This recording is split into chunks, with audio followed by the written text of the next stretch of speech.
Assalamualaikum warahmatullahi wabarakatuh. Tonton Fahriza Nora Official. Subscribe, like, share, and comment. Assalamualaikum warahmatullahi wabarakatuh. Assalamualaikum warahmatullahi wabarakatuh.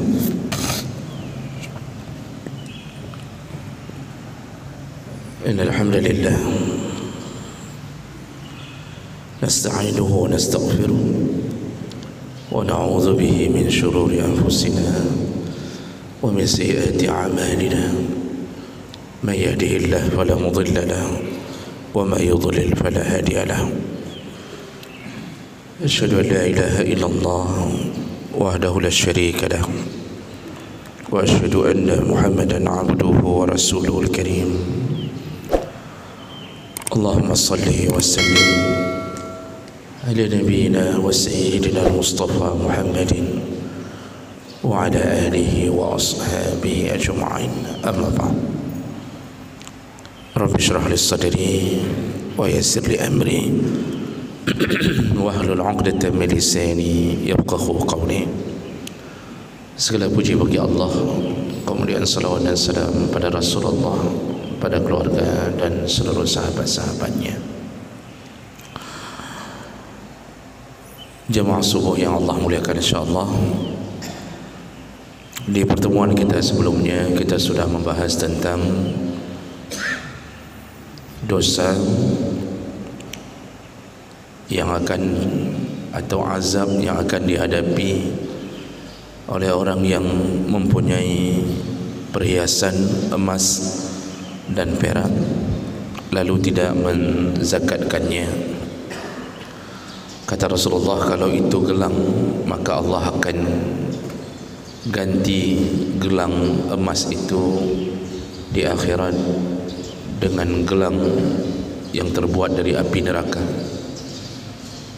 dan dipakaikan kepada orang yang tidak membayar zakatnya, dan begitulah semua perhiasan yang lain. Baik, kita sambung. Berikutnya kita masuk ke judul yang baru, yaitu tentang at-targhib fil amal ala sadaqah bittaqwa wa tarhib min at-ta'addi fiha wal khiyanah. Ini judul ini akan membahas tentang anjuran untuk bekerja atau bertugas sebagai amil zakat bittaqwa, dengan penuh ketakwaan. Dan sekaligus judul-judul ini nanti akan membahas tentang at-tarhib fi ta'addi fiha wal khiyanah, yaitu ancaman bagi amil zakat yang melakukan pelanggaran atau penyelewengan sekaligus khianat di atas pekerjaannya. Baik, hadis yang pertama yaitu tentang anjuran untuk menjadi amil zakat. Arti anjuran di sini maksudnya, kalau memang kita punya kapasitas menjadi amil zakat, itu adalah sebuah hal yang baik dan dianjurkan. Berdasarkan beberapa hadis Nabi sallallahu alaihi wasallam, an Rafi' bin Khadij qala sami'tu Rasulullah sallallahu alaihi wasallam yaqul, aku pernah mendengar, kata Rafi', Rasulullah berkata, al-amil ala sadaqah bil haqq, orang yang menjadi petugas zakat, orang yang bekerja untuk menjemput dan mengantarkan zakat, dia lakukan bil haqq, dia lakukan dengan kebenaran, liwajhillahi ta'ala, dan dia hanya berharap wajah Allah, artinya dia berharap ridha Allah. kal ghazi fi sabilillah azza wa jalla hatta yarji'a ila ahli, maka dia di saat itu seperti orang yang sedang berperang di jalan Allah sampai dia kembali ke keluarganya. Hadis riwayat Abu Dawud, Tirmizi, Ibnu Majah, Ahmad dengan derajat hasan sahih. Nah, ini hadis pertama yang menyatakan tentang kemuliaan orang yang bersedia untuk menjadi amil zakat. Kata Nabi, kalau benar-benar dia lakukan ikhlas karena Allah dan dia lakukan dengan kebenaran di atas garis yang telah ditetapkan Allah, maka dia bagaikan orang yang berperang atau orang yang berjihad fi sabilillah sampai dia kembali ke rumahnya. Maksudnya sampai selesai tugas itu baru dia dianggap selesai dari perang fi sabilillah. Nah, ini kemudian dibantu dengan hadis yang lain juga dengan derajat hasan li ghairi dari Abdurrahman bin Auf, qala Rasulullah sallallahu alaihi wasallam, Rasulullah berkata, al-amil iza ustu'mila fa akhadha al-haq,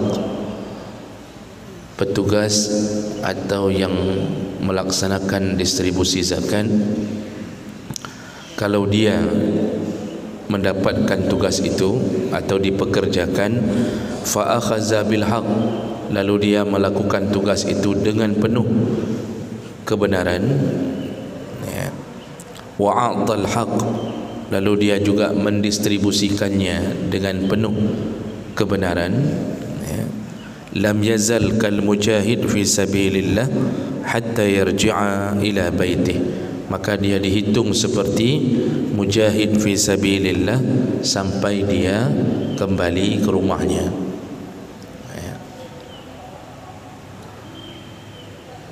Dalam hadis yang berikutnya, ini masih senada dari Abi Musa Al-Ash'ari anin Nabi sallallahu alaihi wasallam qala, innal khazin al-muslim al-amin alladhi yanqul ma umira bihi fayu'tihi kamilan muwafiran tayyibatan nafsuh fayadfa'uhu ila alladhi umira bihi akhaza al-mutasaddiqin ahadum mutasaddiqin. Kata Nabi, seorang khazin, yaitu penjaga harta. Khazin itu kalau bahasa kita bendahara. Seorang bendahara yang muslim, al-amin, yang amanah, allazi yanqulu ma umira bihi, yang dia mentransfer harta yang diberikan kepadanya kamilan, sempurna, mutawaffiran, muwaffiran, tayyibatan, dia lakukan dengan distribusi yang baik, tayyibatan bihi nafsuh, dan itu berdasarkan semua kejujuran dirinya, fayadfa'uhu ila alladhi umira bihi, lalu dia berikan harta itu kepada orang yang ditunjuk oleh agama, maka ahadun mutasaddiqin, dia dihitung juga seperti orang yang bersedekah. Hadis riwayat Bukhari, Muslim dan Abu Dawud. Baik, dari 3 hadis yang kita bacakan ini, hadis-hadis ini semua membicarakan tentang bagaimana selayaknya seorang amil zakat bekerja dan bertindak. Jadi Bapak Ibu yang Allah muliakan, amil zakat ini pekerjaan mulia, dan ini diberikan keutamaan oleh Allah Subhanahu wa taala dengan berbagai janji Allah. Tadi dianggap sebagai orang mujahid fi sabilillah. Jadi selama dia bekerja, jadi contohnya sederhana, kalau dia berada dan bekerja di Baitul Mal, ini kalau kita lihat dari hadis ini, kalau seseorang yang bekerja di Baitul Mal lalu dia bekerja dengan penuh amanah, dia tidak melakukan penyelewengan, dia dapatkan lalu dia distribusikan sesuai dengan hak yang telah ditentukan oleh syariat, maka selama dia bekerja di situ, itu sama seperti orang yang berperang di jalan Allah sampai pulang. Berarti kalau dia masih bekerja, dia masih dianggap mujahid fi sabilillah. Itu selayaknya. Begitu juga amil-amil yang ada di kampung-kampung yang dibentuk sementara, yaitu biasanya pada amil zakat fitrah, itu juga sama.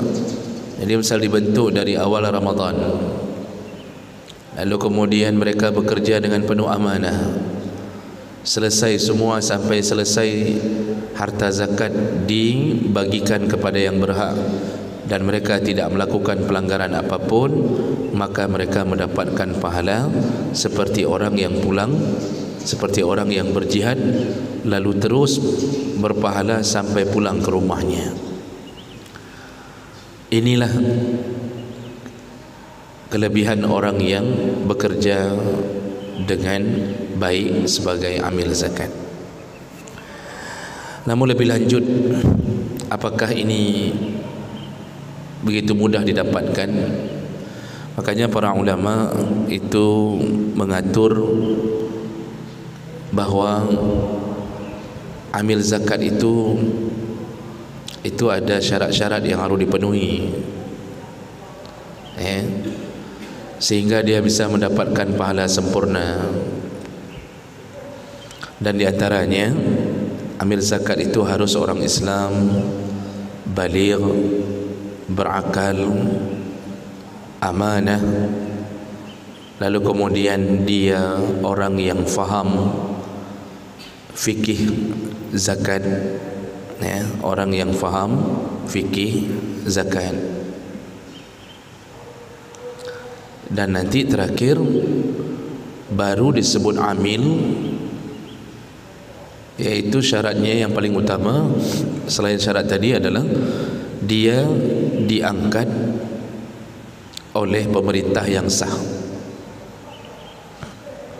Jadi diberikan tugas oleh pemerintah yang sah. Pemerintah yang sah di sini tentu presiden sebagai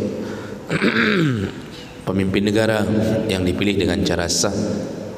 Kemudian dibebankanlah tugas itu kepada pihak yang terkait yang ditunjuk oleh pemerintah, yaitu kalau sekarang di Indonesia Badan Amil Zakat dan Sedekah Nasional, Basnas atau LAZ, atau Bazis Waf, itu lembaga-lembaga pemerintah yang sah yang menangani masalah zakat. Nah, jadi kalau ke area yang lebih kecil di kampung-kampung, maka Basnas kemudian mengizinkan kecil atau kepala desa untuk mengangkat amil zakat di kampungnya, karena kecil adalah perangkat pemerintah, maka itu sudah sah dianggap menjadi amil. Itu syarat yang paling utama dari sekian syarat yang tadi disebutkan.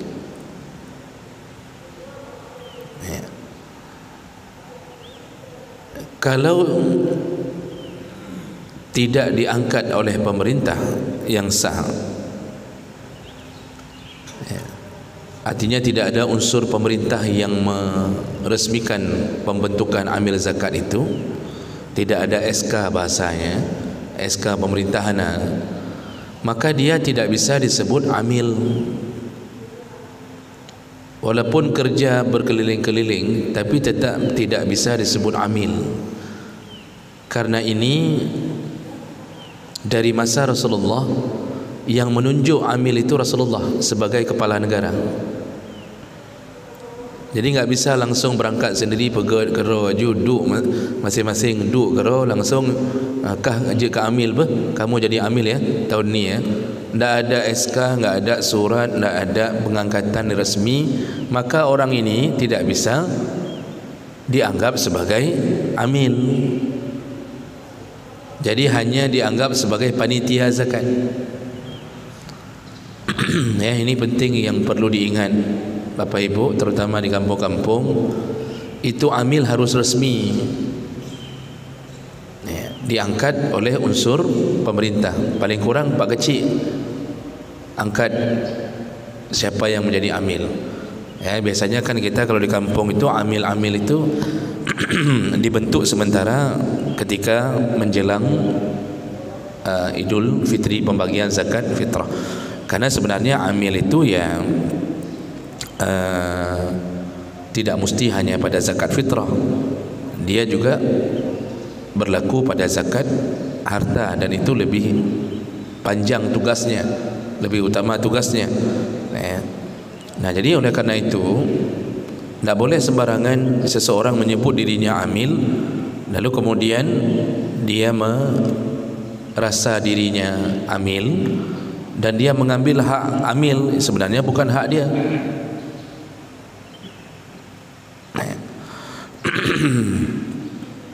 Bapak Ibu yang Allah muliakan, ya, kalau seandainya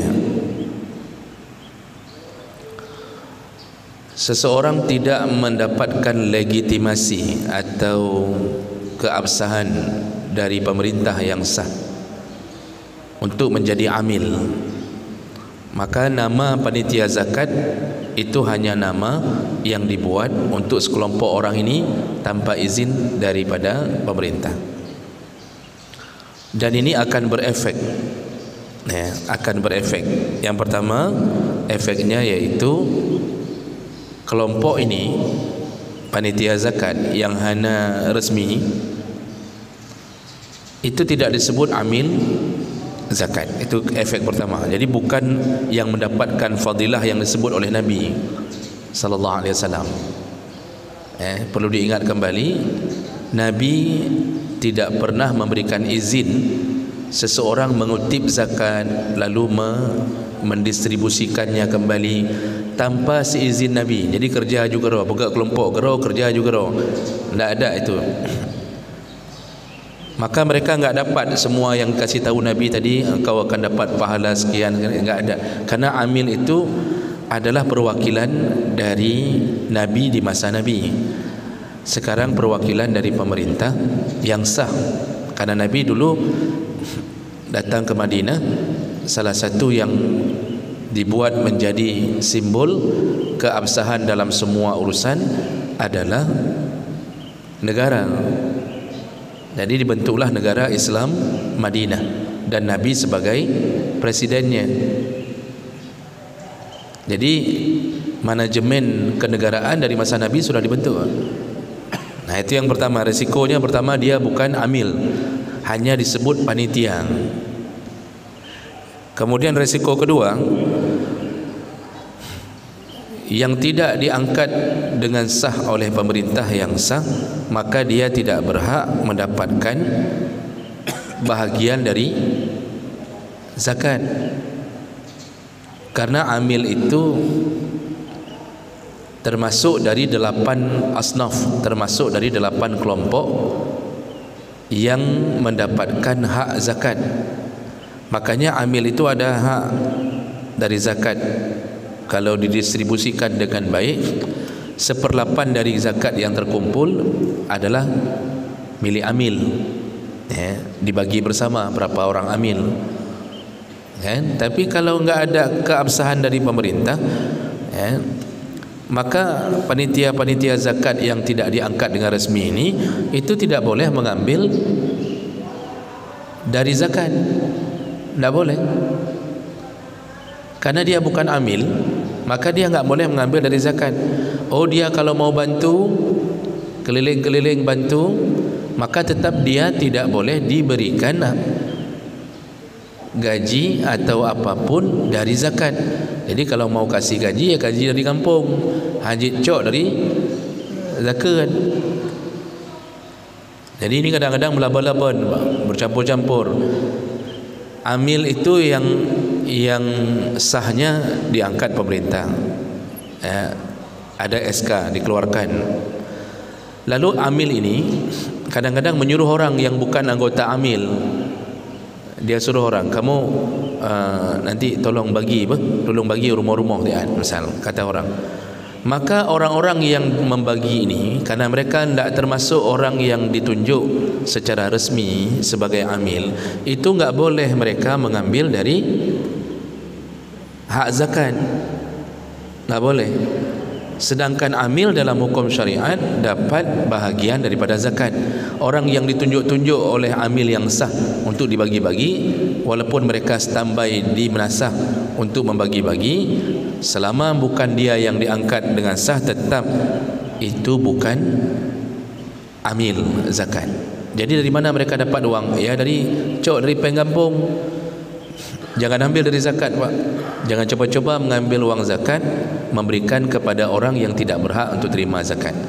Kecuali orang yang bantu-bantu itu mereka masuk kategori yang lain seperti fakir, miskin. Nah, itu baru berarti dari sisi itu mereka dapat, bukan dari sisi amil. Jadi ini kadang-kadang ada sebahagian yang asal-asalan, cok ju peng zakat, cok ju ke orang yang kan amil, cok ju. Padahal dia enggak berhak untuk mendapatkannya. Jadi yang berhak itu yang diangkat. Maka disitulah kadang-kadang terjadi kerancuan.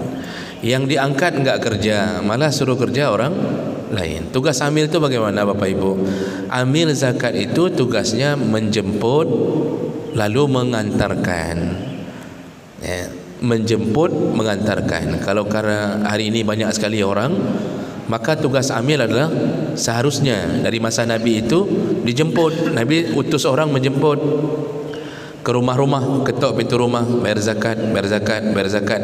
Lalu mensosialisasikan zakat, memberi pemahaman kepada yang belum faham zakat. Lalu kemudian amil pun diberikan izin untuk menindak orang yang menolak membayar zakat. Itu hak amil. Maka di masa Abu Bakar, ketika amil melaporkan bahawa suku atau bani fulan enggak mau bayar zakat, kata Abu Bakar, kalau mereka benar-benar tidak mau bayar zakat, kita perangi. Betul-betul diperangi oleh Abu Bakar. Yang enggak mau bayar zakat, Pak, dibunuh dengan perang oleh Abu Bakar karena dianggap telah melawan Allah Subhanahu wa taala. Siapa yang paling berhak menindak itu? Pemerintah yang sah melalui keterangan dari amil. Makanya amil itu boleh menindak orang yang sudah sampai waktu untuk bayar zakat tapi tidak bayar zakat, kecuali dia bayar sendiri. Kecuali dia bayar sendiri, itu tidak mengapa. Amil enggak mesti harus bayar ke pemerintah. Sekarang kita ada Baitul Mal, kita punya harta. Pertanyaannya, mana lebih bagus, bayar zakat melalui Baitul Mal atau bayar zakat sendiri, kita distribusikan sendiri? Para ulama menjawab begini, Pak. Harta itu ada dua dalam urusan zakat, yaitu yang pertama harta zahirah, namanya harta zahirah. Harta zahirah itu artinya nampak. Kalau istilah para ulama, zahirah itu yaitu harta ma la yumkinu ikhfa'uhu, yaitu harta yang tidak mungkin disembunyikan. Contohnya hasil perdagangan. Jadi kalau amil datang ke toko, dia lihat, ini kan tokonya banyak lakunya nih, atau harta perkebunan, persawahan. Itu kan kalau amil bisa lihat langsung. Nyo harta drone kan, lihat ni hasil buah-buahannya, lihat ni hasil sawahnya, lihat. Enggak mungkin disembunyikan. Itu disebut harta zahirah. Dikunjung ke toko-toko, ini udah bayar zakat belum? Ini kan banyak, ini isi dalamnya banyak, kemudian penghasilannya dia lihat di buku, ini banyak. Maka itu disebut harta zahirah.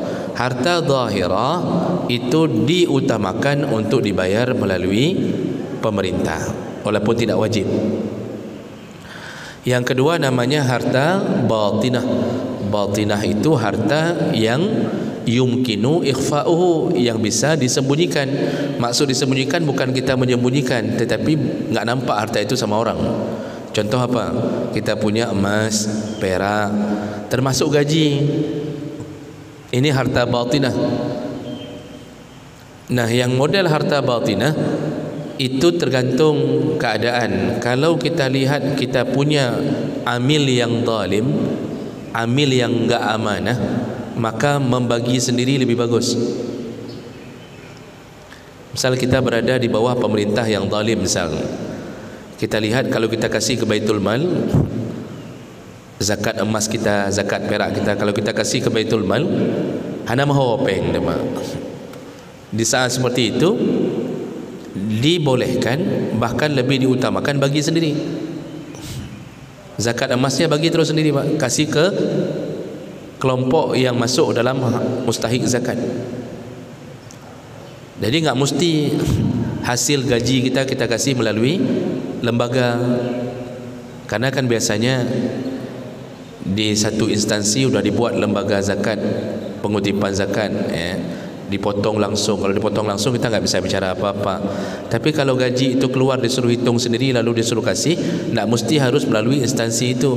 Apalagi waktu kita lihat distribusinya apa yang dikasih ke istri-istri PNS misal, yang dikasih kepada orang-orang yang nggak berhak masuk zakat, kita lihatnya hana betulnya, maka nggak usah kasih, bagi aja sendiri, kasih aja ke saudara-saudara yang bukan tanggungan nafkah kita, yang betul-betul miskin. Malah kalau kita kasih ke instansi itu, saudara draw dah nak merempok. Nah, jadi ini Bapak Ibu yang Allah muliakan, ini perbedaan yang kedua, yaitu panitia zakat tidak boleh mengambil hak dari zakat kecuali dia jadi amil yang ditentukan oleh pemerintah. Yang ketiga, zakat yang diserahkan kepada amil itu sudah sah secara hukum meskipun amil belum menyerahkannya kepada mustahik. Ini lihatlah Bapak Ibu bagaimana ketentuan para ulama.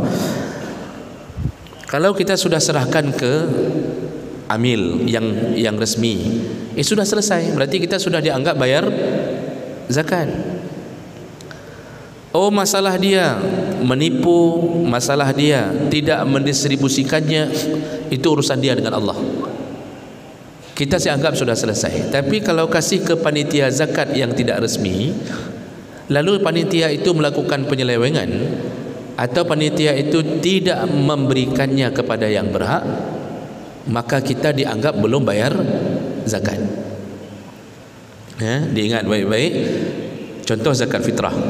Kalau kita sudah kasih zakat fitrah kepada amil yang ditentukan oleh kecil, oleh pemerintah yang sah, sudah kita kasih rupaji sampai habis orang raya golong gebagi, sudah habis masa untuk boleh bagi, habis orang raya tumpuk bereh dalam masjid belum dibagi.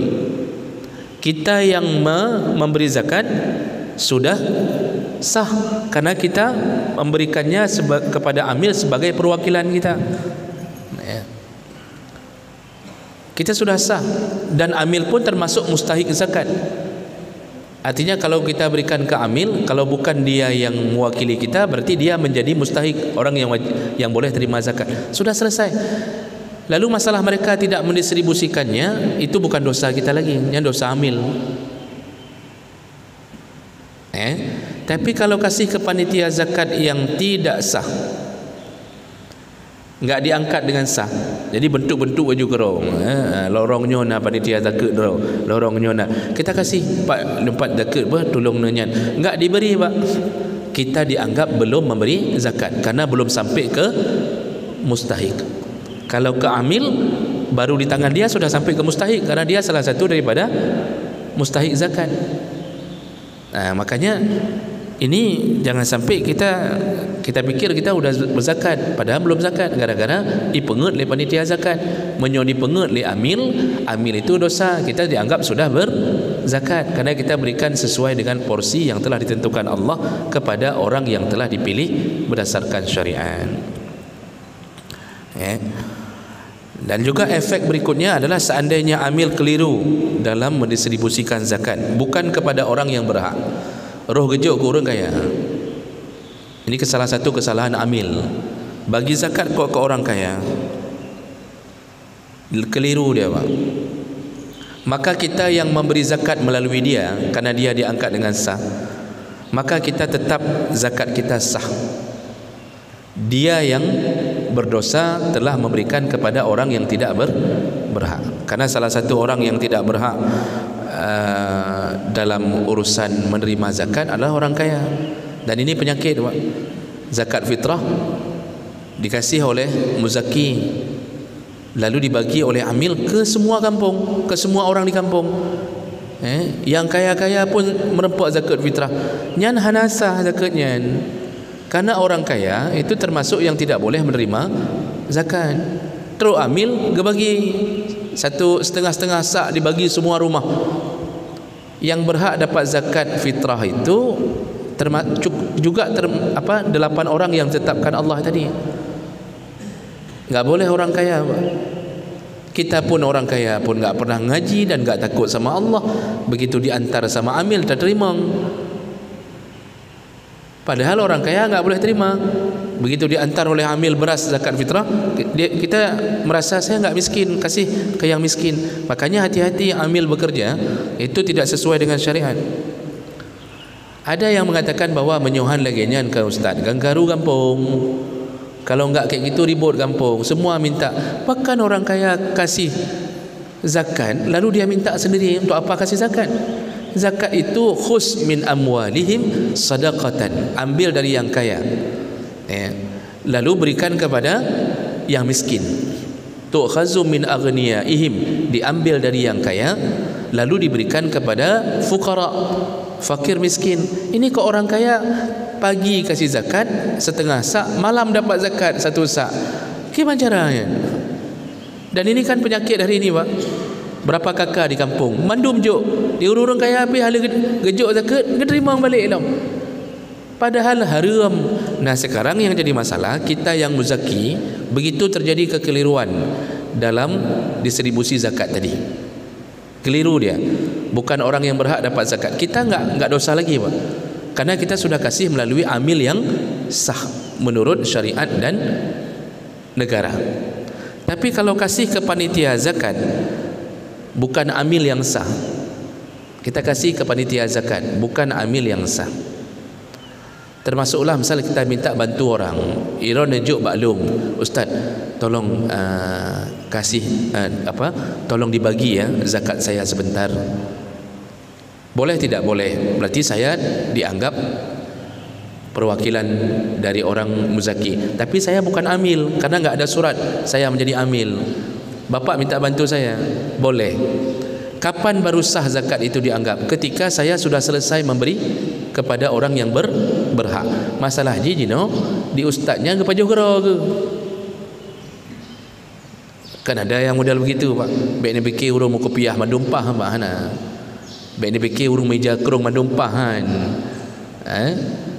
Tajuk Pak Ustaz, tajuk Pak Tengku, rupanya enggak dibagi, atau dia bagi bukan kepada orang berhak, dikasih ke saudaranya sendiri yang kaya-kaya.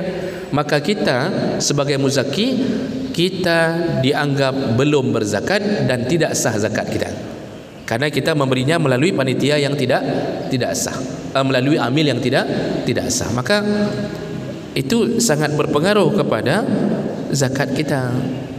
Maka oleh karena itu ketika Idul Fitri contohnya yang mudah kita hitunglah, itu zakat fitrah itu kasih saja ke amil yang sah yang sudah diangkat di kampung oleh Pak Kecik. Masalah untuk nak amil menyo menj segala macam kok hana cocok nyan kita dianggap oleh Allah selesai, urusan kita selesai, mereka tanggungjawab kepada Allah.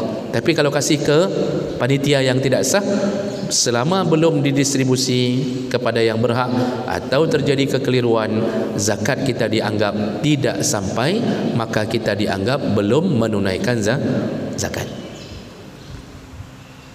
Makanya amil baik bayang-bayang, Pak. Amil itu harus orang yang amanah dalam menjalankannya. Baik.